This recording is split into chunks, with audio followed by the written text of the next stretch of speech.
Hi guys, kababalik ko lang sa States. Uh, Came back last week. Medyo jet lag pa rin tayo even after a week. I went back home 3 weeks ago sa Pilipinas because Papa was very sick, very sick.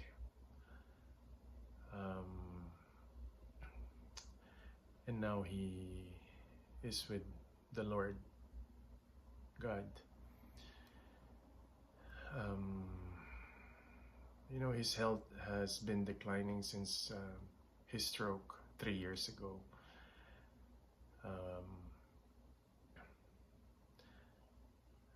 Inuwi namin siya almost 2 years ago sa Pilipinas.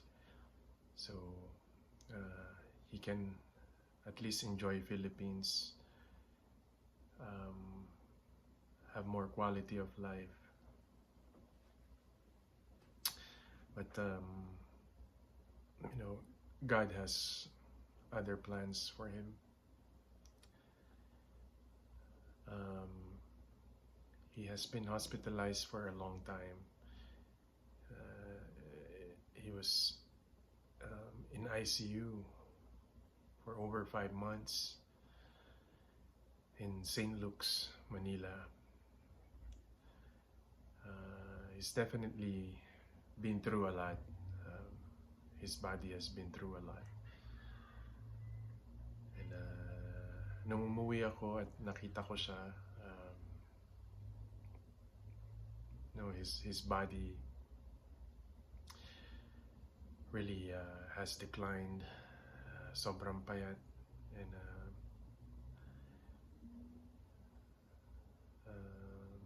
couldn't talk anymore.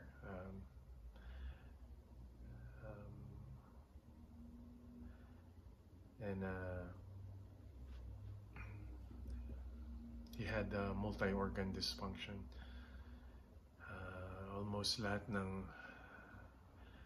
organs niya nag-shutdown, including kidney, even liver, and kailangan niya mag-dialysis. So, we had our family discussion. We've done everything for Dad, and I know he fought as well. But God has other plans.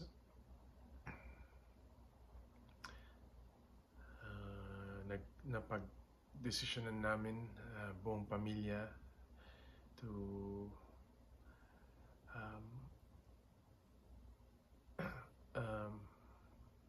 para hindi na mahirapan si Papa na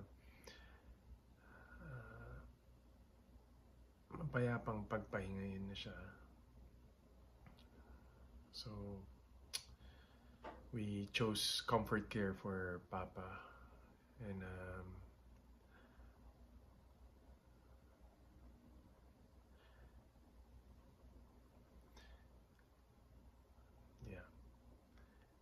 and hopefully before he passed away, nakauwi lahat ng mga anak niya and apo niya.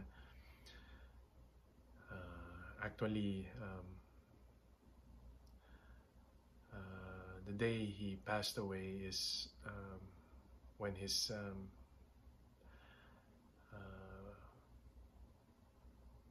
last grandkid who flew back home saw him in the morning, and in the afternoon he passed away. Talagang hinintay niya lahat ng family. So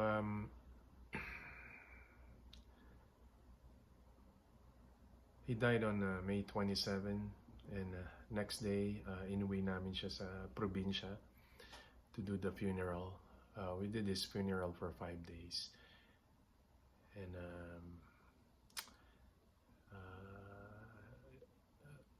his province, Pangasinan, where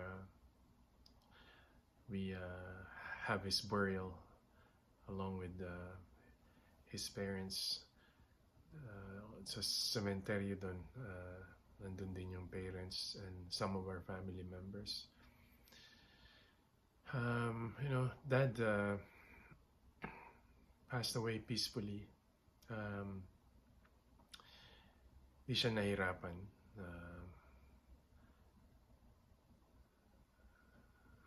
I know he's in a better place.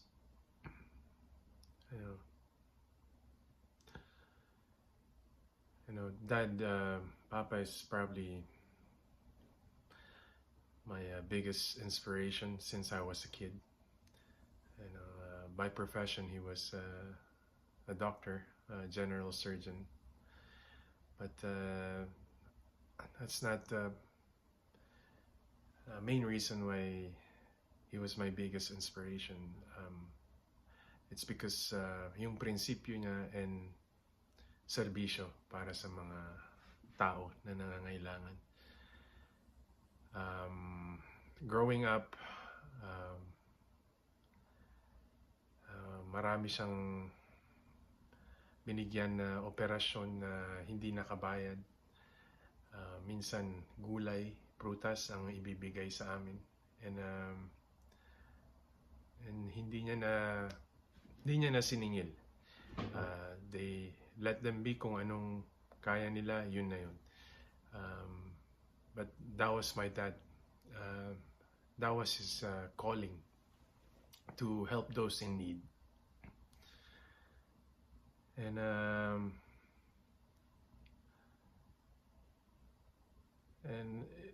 that's what's inspired me about my dad. That outlook in life na tumulong.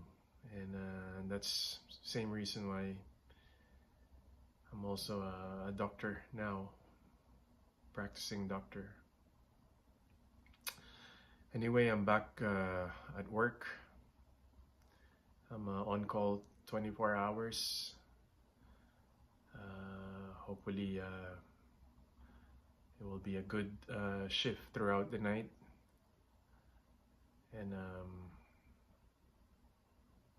I just want to thank Papa for everything he did for us, his kids, Mama, his sacrifice, his time, dedication.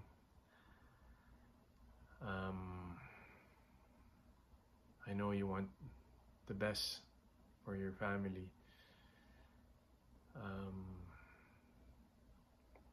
I know you're in a better place now. And we love you, Pa. We'll miss you a lot. And ng mga apo nyo as well. And you rest in peace eternally with God.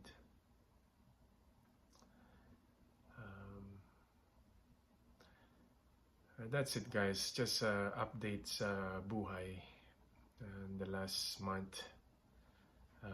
It's been tough, but